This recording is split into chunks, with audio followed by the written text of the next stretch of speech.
Wesh, comment que c'est? Moi ça va, tranquillement. Vous dites sans doute que pour percer dans le monde impitoyable du manga, faut que cela soit une vocation, un peu comme les médecins. Difficile de faire ce travail sans l'avoir réellement voulu. Vous dites également que pour faire du manga de qualité, il faut une connaissance du manga et mettre en place un plan parfait qui vous hissera au sommet du manga game. Et si je vous disais que la naissance de Dragon Ball repose sur une série de coïncidences érotiques et pécuniaires? Si on connaît tous le nom d'Akira Toriyama, celui de Kazuhiko Torishima, son premier éditeur, l'est beaucoup moins. Du moins pour les fans qui ne se concentrent que sur l'œuvre et non pas sur ce qu'il y a tout autour, à savoir sa construction, sa naissance, diverses anecdotes, etc.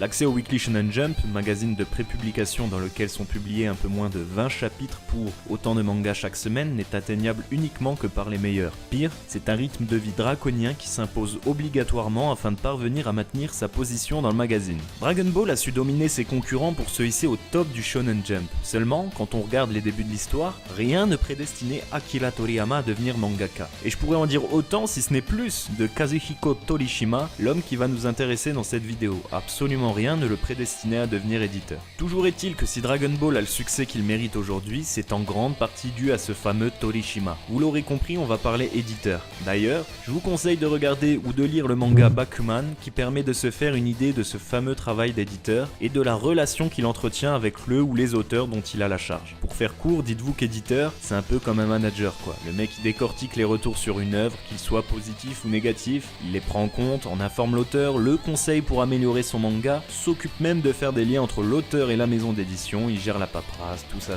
Ainsi, attardons-nous sans plus attendre à cette fameuse rencontre du destin entre Torishima et Toriyama.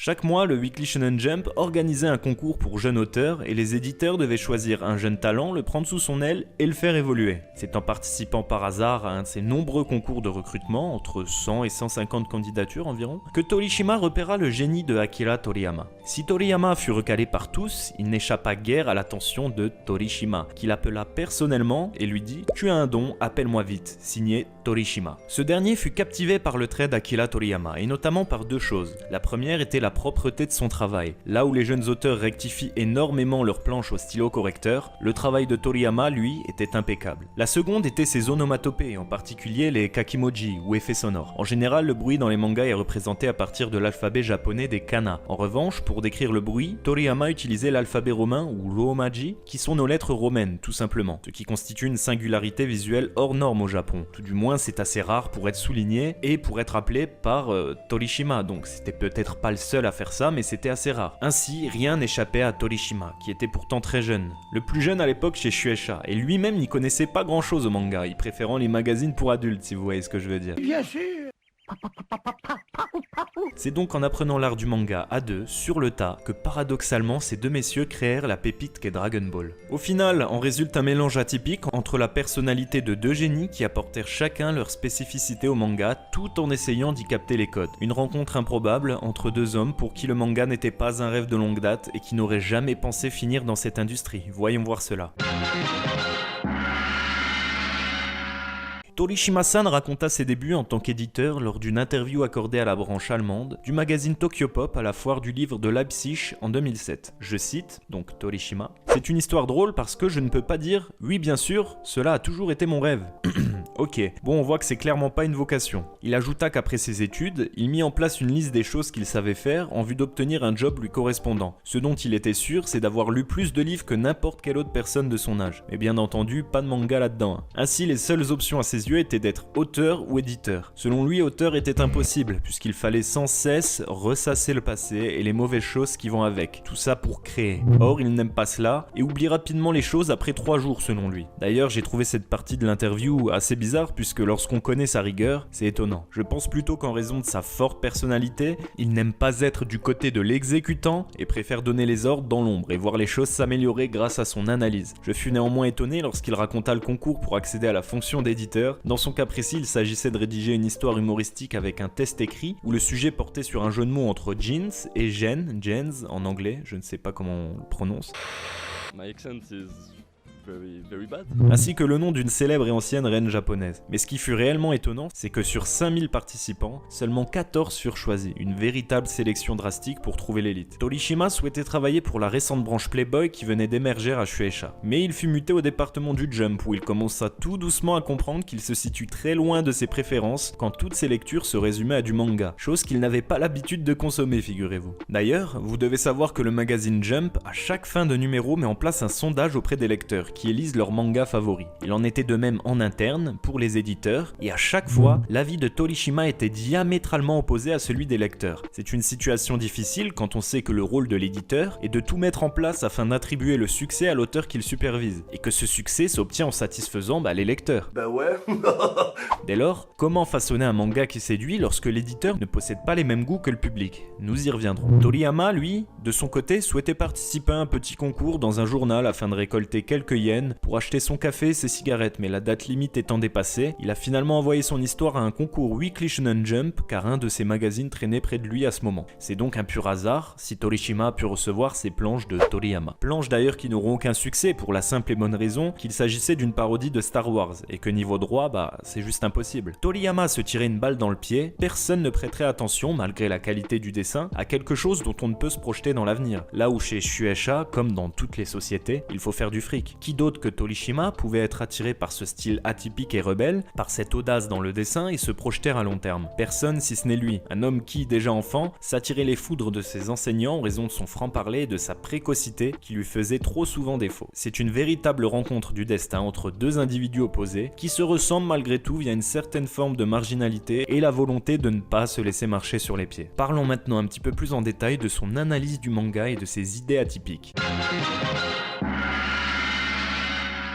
Torishima faisait preuve d'un raisonnement analytique et minutieux dans sa façon de voir les choses. Cette force d'analyse littéraire provient sûrement de son ancienne appétence précoce pour la philosophie et de tous les ouvrages qu'il lisait dans son village afin de s'évader et de passer le temps. D'ailleurs, je me demande si cette passion pour la philosophie n'est-elle pas le fondement dans la transformation de Goku en Ozaru, donc en singe géant. Laissez-moi vous lire un court extrait d'une interview de Torishima. Quand j'étais en 4e année d'école primaire, je faisais pipi dans un urinoir et il y avait une fenêtre juste devant moi. À travers elle, je pouvais voir la lune. À ce moment-là, j'ai eu la pensée que non seulement je regardais la lune, mais que la lune me regardait en retour. Cela m'a fait me sentir tout petit et m'a amené à me poser des questions sur ma place dans l'univers. C'était une grande question sur l'être humain ainsi que sur mon existence. N'aurait-on pas ici une forte ressemblance entre le jeune Kazuhiko, obnubilé par l'astre lunaire questionnant ainsi son existence, et le petit Goku ne pouvant également s'empêcher de regarder cette boule ronde dans le ciel, boule révélant justement les fondements de son existence, à savoir sa véritable nature de Saiyajin. On ne le saura jamais, mais le comparatif était extrêmement intéressant pour ma part. À force de lire du manga, il finit par émettre l'hypothèse que selon lui, il existait deux catégories de mangas, les simples à lire et les difficiles. Son exemple de manga simple fut Orewa Teppe de Tetsuya Chiba. Il a donc lu une 50aine de fois le premier chapitre, l'analysant case par case. C'est alors qu'il comprit l'importance du découpage qu'il enseignait à ses auteurs, qui de ce fait progressaient dans les classements de popularité. Le découpage procure en effet un certain dynamisme au manga et permet de rendre l'action plus vivante, mais également plus explicite grâce à la répartition des cases. Le découpage, c'est encore plus que ça, et ça mériterait limite une vidéo à lui seul. Torishima perçoit le manga comme une science moderne, qu'il s'amuse à décortiquer, pour établir des principes réutilisables par les débutants. Pour illustrer cela, laissez-moi vous présenter un extrait d'une interview croisée entre Torishima et Kentaro Miura, qui n'est nul autre que l'auteur de Berserk. Alors, Miura, je vois. D'ailleurs, est-ce que l'équipe éditoriale du Jump avait des astuces pour pousser les mangaka débutants à s'améliorer? Torishima lui répond, pas vraiment, mais depuis que j'ai été rédacteur en chef adjoint jusqu'à maintenant, j'ai élaboré des supports pédagogiques pour Jump. Les éditeurs du Jump étaient très différents en matière de capacité. Il y avait une tonne d'éditeurs qui pensaient que donner leurs impressions était suffisant, mais ça n'aide pas le mangaka à s'améliorer. Pour savoir ce qui marche pas, ce qu'il y a à améliorer, l'éditeur doit d'abord se familiariser avec le style narratif de l'auteur. Voilà. Alors selon moi, 3 éléments ressortent ici. L'intérêt d'élaborer des supports pédagogiques qui permettent au mangaka de se situer sur une échelle de progression. En effet, donner juste une impression peut s'avérer insuffisant. Pour comparer, cela reviendrait à recevoir une copie à l'école par exemple, avec une certaine note, mais sans annotation particulière à l'intérieur l'intérieur de celle-ci. Juste 1 ou 2 commentaires. Et alors, comment faire pour s'améliorer? Quelles erreurs sont à éviter? Qu'est-ce qui est recommandable? Voilà donc l'intérêt d'un support pédagogique. Enfin, dans cet extrait, Torishima évoque le fait de se familiariser avec le style narratif de l'auteur. Cela peut paraître dérisoire, mais c'est un conseil extrêmement judicieux. En résumé, il s'agit de faire avec les ressources en présence. C'est comme si je vous disais de vous forcer à dessiner de telle façon, alors que cela est incompatible avec vos capacités. Il faut s'appuyer sur d'autres forces. Et c'est là que le travail de l'éditeur est important. Après plusieurs lectures de ce qu'est le métier d'éditeur au Japon, je suppose que beaucoup d'entre eux se sont contentés de suivre une ligne directrice, des remarques prêtes à l'emploi, de manière stricte, mais inadaptée à tout auteur. Et c'est bien dommage car certains talents, à la manière d'un diamant, n'ont pu être polis avec cette méthode. On sait également que le respect hiérarchique au Japon est tel qu'il empêche pas mal aux nouveaux arrivants de développer leurs idées. Or, Torishima, en tant que président des éditions Hakusensha, actuellement, met régulièrement en place des réunions où il invite des éditeurs à se projeter en tant que président de la maison d'édition et à dire ce qu'ils y feraient à sa place. Donc le mec est assez culotté et imaginez les couilles qu'il faut avoir en face pour dire à ton patron, moi à ta place, je ferais ça. Et Torishima arrive à instaurer ce climat, cette ambiance et cette manière de travailler. Et c'est ça qui est fort chez lui en fait. Torishima était un grand travailleur qui agissait avec logique, et agit toujours d'ailleurs. Il effectue un véritable travail d'architecte en se tenant informé des tendances actuelles, afin de correspondre au goût du public. Par exemple, il a insisté pour modifier le style des personnages féminins d'un des premiers mangas qu'il supervisait à l'époque, Doberman Deka, et cela en s'inspirant des top modèles de l'époque. En résumé, il a remarqué que les personnages féminins dans Doberman Deka se ressemblaient beaucoup trop. Du coup, il s'est mis à feuilleter des magazines avec toutes les idoles japonaises, les top modèles, les plus populaires et à conseiller quelques visages à son auteur.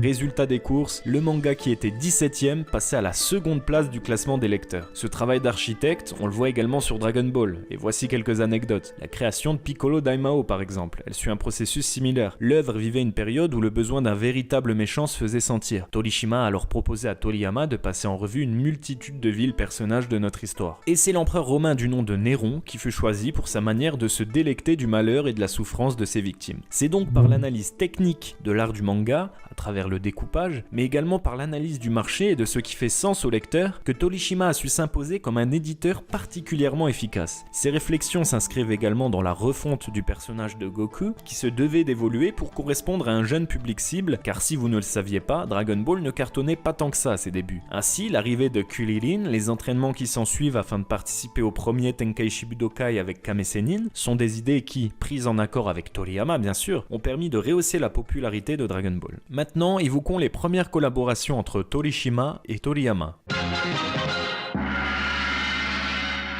Le perfectionnisme de Torishima entre en contradiction avec l'attitude nonchalante d'un certain aspect de la personnalité de Toriyama, comme le fait d'arriver en retard à son premier job, trouver des idées pour alléger sa charge de travail, dessiner en regardant la TV. Et on se demande comment ces deux hommes au fort caractère ont pu se supporter si longtemps lorsque l'on connaît leur refus de l'autorité. Par exemple, pour illustrer le comportement marginal de Torishima, il me suffit de vous raconter l'anecdote vis-à-vis de ses anciens senpai. Au Japon, il y a un énorme respect hiérarchique, et lors de ses débuts en tant que jeune éditeur, Torishima se devait, en plus de son travail, d'accomplir diverses tâches pour ses senpai. Cependant, cela n'était pas au goût du jeune Kazuhiko qui, après son travail qu'il effectuait toujours très rapidement, très proprement, s'en allait dans les archives de Shogakukan pour lire du manga en masse et découvrir de nouvelles œuvres, car celle du Jump, où il travaillait, ne lui correspondait guère. Cela était un moyen d'approfondir sa culture, mais également d'échapper aux exigences de ses senpai. Très rebelle le monsieur donc. Quant à Toriyama, avant d'être mangaka, il travaillait pour une agence de publicité et œuvrait en tant que designer et tout plein d'autres trucs pour lesquels il était très facilement compétent. Seulement, il avait tendance à souvent être en retard et se faisait virer. Imaginez 2 secondes, la collaboration entre un jeune éditeur plein d'entrain, pour qui le jeu de la course au sommet passionne, et celle d'un mangaka qui souhaite uniquement recevoir assez d'argent pour vivre tranquillement sa vie à la campagne avec son petit café et ses cigarettes. Et bien la toute première publication de Toriyama dans le magazine Jump fut un échec monumental. Néanmoins, elle retranscrit parfaitement ce dont nous parlions plus tôt, à savoir le manque d'expérience de nos 2 protagonistes vis-à-vis du manga. Cette première publication était Wonder Island. Cette courte histoire racontait le crash d'un pilote dans l'océan Pacifique durant la Deuxième Guerre mondiale. Ce dernier arriva sur une drôle d'île, Wonder Island, où tout plein de personnages bizarres vont tenter de l'aider à rejoindre l'archipel. Néanmoins, avec le fameux processus de vote installé dans le magazine Jump, seulement 14 personnes ont voté pour Toriyama sur les millions de lecteurs du magazine. Or, Torishima était toujours intimement convaincu du potentiel de Toriyama. Après tout, en 1978, les deux messieurs ne connaissaient pas réellement ce qui faisait un bon manga. On leur remarque d'ailleurs dans cette première œuvre où le découpage est à 1000 années-lumière de Dragon Ball. Si le dessin est propre, comme toujours avec Toriyama, la mise en page n'est pas aérée. Aussi, on reconnaît l'influence de l'Occident sur Toriyama. Ce dernier fut plus attiré par les Disney ou Star Wars que par d'autres œuvres japonaises. En effet, dans ce manga humoristique, Wonder Island était habité par des dinosaures, des indigènes, des sorcières, des fées, etc. En fait, cette œuvre traduit donc bien les difficultés auxquelles furent confrontés Torishima et Toriyama, et notamment un manque de culture et de recul par rapport au manga, qui ne constituait pour aucun des deux leur lecture préférée jusqu'alors, mais également, du coup, le manque de technique qui va avec, à travers le découpage et tout cela. Ainsi, les premiers temps de collaboration furent terribles. Torishima se contentait de refuser par un simple non, ce qui devint par la suite un mème, un gag si vous préférez, dans le premier manga à succès de Toriyama, Dr. Slump. Cette œuvre, créée en 1980, représente la première grande réussite de cette collaboration éditoriale de folie. Non pas sans peine, je vous assure. Entre disputes et paris pour attribuer le rôle du personnage principal à une fille ou un garçon, les deux messieurs n'en finirent plus. Toriyama révéla que son éditeur lui refusa près de 500 pages avant de débuter sur une œuvre fleuve comme Dr. Slump. Il révéla même le détester pour cela. Ironiquement, Dr. Slump était très populaire. Pour que vous compreniez quel genre de relation Torishima entretenait avec Toriyama, j'aimerais vous lire un court passage d'une interview réalisée par le site Forbes, interview d'ailleurs grandement utile pour la rédaction de cette vidéo, je vous la mettrai en lien en description. L'extrait raconte la création de l'antagoniste principal du manga Dr. Slump. Cela s'est produit parce que Toriyama a fait une ébauche pour une nouvelle histoire, pour un nouvel épisode, dans lequel un savant fou se montrerait. Même si l'histoire était bonne, le personnage du savant fou n'était pas assez fort. Je savais de Doberman Deka, l'ancien manga dont il avait la charge par le passé, que l'apparence du personnage était très importante. Alors j'ai dit à Toriyama que le savant fou actuel était trop faible, qu'il avait besoin d'y retourner et de trouver quelqu'un de vraiment méchant, avec un grand impact pour les lecteurs. Je lui ai donc dit d'imaginer la personne qu'il déteste le plus, et de penser à la personne la plus méchante de la planète, qu'il devait dessiner ça avec tout son cœur et sa passion et son émotion. J'ai donc attendu et attendu, mais je n'ai pas reçu le numéro avant la date limite, ce qui signifie que je n'ai pas eu le temps de le modifier. Quoi qu'il en soit, Toriyama avait donné mon visage au savant fou et avait changé son nom pour Dr. Machilito, qui est mon nom à l'envers. Ma réaction était, d'accord, il l'a fait. Comment ose-t-il ? Mon seul espoir était que si le personnage était impopulaire, ce serait un personnage unique. Mais malheureusement, tout le monde l'aimait. Voilà, donc en gros, Toriyama a clairement fait comprendre à Torishima qu'il était la personne qu'il détestait le plus au monde. Et il a même donné son nom, à l'envers, au grand méchant de son œuvre. Et Torishima, ce boug, il s'en fout complètement tant que ça fonctionne. Bien entendu, à la lecture de ces interviews, on comprend que c'est une ambiance bon enfant qui règne entre ces messieurs. Et je pense d'ailleurs, personnellement, que c'est en partie grâce à ça que Dr. Slump et Dragon Ball ont pu avoir le succès qu'ils ont aujourd'hui. En effet, ces deux messieurs entretenaient une relation, on peut le dire, fusionnelle. Par exemple, après 5 années de dur labeur sur Dr. Slump, Toriyama était épuisé et voulait prendre du repos. En effet, écrire un manga humoristique, c'est assez fatigant. Il faut se renouveler à chaque chapitre, trouver d'autres gags, c'est presque plus épuisant qu'un manga fleuve, donc long comme One Piece, Dragon Ball, où il y a une quête principale et un fil rouge, auquel se rattacher. Torishima n'accorda seulement que 3 mois de répit à Toriyama pour trouver un successeur à Dr. Slump. Toriyama décida alors de partir en Chine avec sa femme pour se changer les idées. Et Torishima lui dit ok, on part tous les 3 en Chine. Et malgré ce gros forceur de Torishima, nos 3 artistes n'eurent pas l'idée de Dragon Ball dans ces 3 mois. L'étincelle viendra quelques temps après, grâce à la femme de Toriyama, mais vous connaissez déjà sans doute cette histoire. Pour l'anecdote, le fait de rendre son travail au dernier moment est un procédé que Toriyama réutilisera par la suite, notamment lorsqu'il souhaitait faire grandir Goku juste avant le 23e Tenkaichi Budokai. Son éditeur n'était pas en accord avec cette idée, mais c'était sans compter sur la tête de mule qu'est Toriyama. Ainsi, envoyer ses pages au dernier moment ne laisse plus assez de temps pour une éventuelle correction, et oblige l'éditeur à envoyer les pages à la maison d'édition pour qu'elles soient publiées, sans même avoir été passées en revue. Vous l'avez donc compris, c'est un sacré duo comique que nous avons là. Parlons un petit peu maintenant de l'implication générale de Torishima, d'une manière un peu plus large. Torishima avait un rôle de conseiller particulièrement important. De plus, il ne se limitait pas qu'au manga, mais prenait tout en compte. L'anime Dr. Slump, par exemple, n'avait pas un si grand succès que ça à ses débuts. Il était difficile de reproduire la qualité du manga. Torishima s'est donc également renseigné sur ce qui fait un bon anime, l'aspect créatif et commercial d'une production TV. Il avouera plus tard que les équipes travaillant sur Doraemon l'ont bien aidé pour cela. Il comprit qu'il était important de prévoir le merchandising en amont et permit un plus large succès tant bien que mal par la suite sur la série Dragon Ball. En effet, la série Dragon Ball connut des périodes creuses creuse, Torishima comprit que le staff derrière la production TV était très important et qu'il ne suffit pas de faire un bon manga pour avoir une bonne série. La preuve avec Senseiya qui, même s'il reste un classique du shonen neketsu et un manga appréciable, visuellement au niveau du manga le dessin c'est pas du Dragon Ball quoi. Et pourtant son anime cartonnait bien plus que l'anime Dragon Ball. Le déclic pour Torishima fut l'épisode 122 de Dragon Ball, notamment la scène où Goku perce Piccolo Daimao. Il se rendit compte que le producteur de la série Dragon Ball avait une vision édulcorée de l'univers, probablement du fait qu'il venait de Dr Slump et de ce fait il ne pouvait plus convenir au succès de la série. Torishima prit en charge le recrutement et se mit à recruter une partie du staff de Senseiya pour qu'il anime cartonné par rapport à Dragon Ball, et cela afin de redonner de la vigueur à ce dernier. Les heureux élus furent Takao Koyama, qui devint par la suite scénariste de tous les films Dragon Ball Z ainsi que de la série, et Kozo Morishita, producteur de Dragon Ball Z et travaillant encore sur Dragon Ball Super. On peut donc dire que c'est une très bonne pioche et que Torishima est un véritable détecteur de succès, excepté, attention l'anecdote, la fois où, en tant qu'éditeur en chef du Jump, fin 90, il refusa par 3 fois la publication et donc le démarrage de One Piece. Et cela car il ne croyait pas au potentiel de l'œuvre. Comme quoi, même les meilleurs font des erreurs. Puis vous le savez comme moi, tout est bien qui finit bien et paradoxalement, c'est One Piece qui détrôna Dragon Ball par la suite.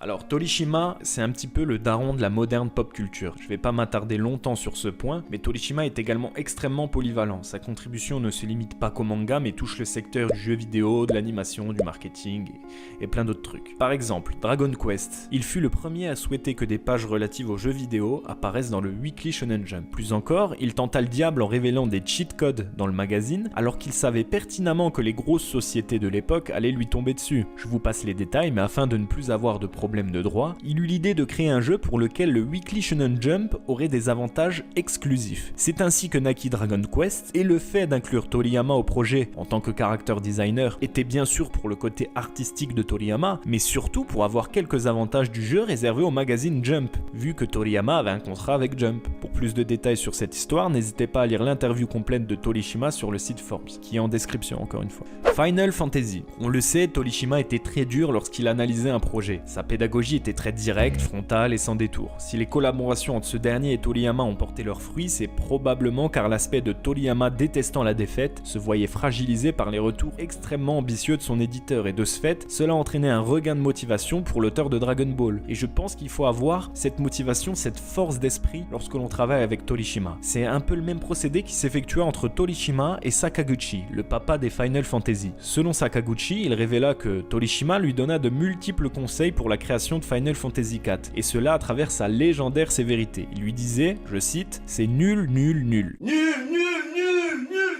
Néanmoins, il comprit que ses paroles n'avaient pas de mauvaises intentions, mais au contraire, pour but de le faire progresser. Par la suite, il lui apprit l'importance des personnages, de la mise en scène et de la narration. De fait, c'est à partir de Final Fantasy IV que Sakaguchi, selon lui, parvient à mieux exprimer l'émotion des protagonistes. Enfin, retour sur Dragon Ball, et d'ailleurs parlons du retour de Dragon Ball. Lorsque les affaires de Bandai, le principal sponsor de Dragon Ball, ne tournaient pas comme il fallait entre 2000 et 2010, c'est vers Torishima que se sont tournés ces derniers. Après moult réflexions, naquit la série Dragon Ball Kai, ce qui permit de relancer la machine Afrique avec Dragon Ball Heroes et tout ça. L'interview de Kazé, que j'ai aussi mis en description, résume parfaitement cela. On peut dire que par extension, si Dragon Ball Super a su s'imposer grâce à cette mouvance Dragon Ball positive des dernières années, eh bien c'est grâce à Torishima. Pour finir, désormais, il est depuis 2015 le président des éditions Hakusensha, un équivalent plus ou moins de la Shueisha si j'ai bien compris, mais libre à vous de consulter Google pour ces détails. Il prit même part brièvement à certaines batailles politiques afin de défendre la liberté d'expression et de créativité des auteurs de manga. Encore une fois, les détails sont dans l'interview. Vous l'aurez compris, c'est donc un homme aux idées révolutionnaires qui ne reste pas sur ses acquis, et son sens de la pédagogie ainsi que son insubordination vis-à-vis des abus hiérarchiques, tout cela aura permis à l'industrie du manga de réaliser des progrès qualitatifs conséquents grâce à Torishima. La morale de cette histoire, je la pique à Torishima pour rester dans l'ambiance. Lui par exemple n'avait pas prévu le succès mondial de Dragon Ball. Ça par contre il l'avait pas prévu. Mais il remarque que lorsque vous réalisez quelque chose avec tout votre cœur, qu'il y a ces matériaux de base qui sont le talent et la passion, si ça fonctionne, ça ne peut que fonctionner à grande échelle. Un peu comme les sushis et les ramen selon lui, qui n'ont pas été pensés pour le marché occidental, mais pourtant ils cartonnent. Enfin, pour terminer, son implication dans la création et la diffusion de Dragon Ball est telle que si nous avons Dragon Ball comme il l'est aujourd'hui, c'est en grande partie grâce à ce monsieur, entre autres bien sûr.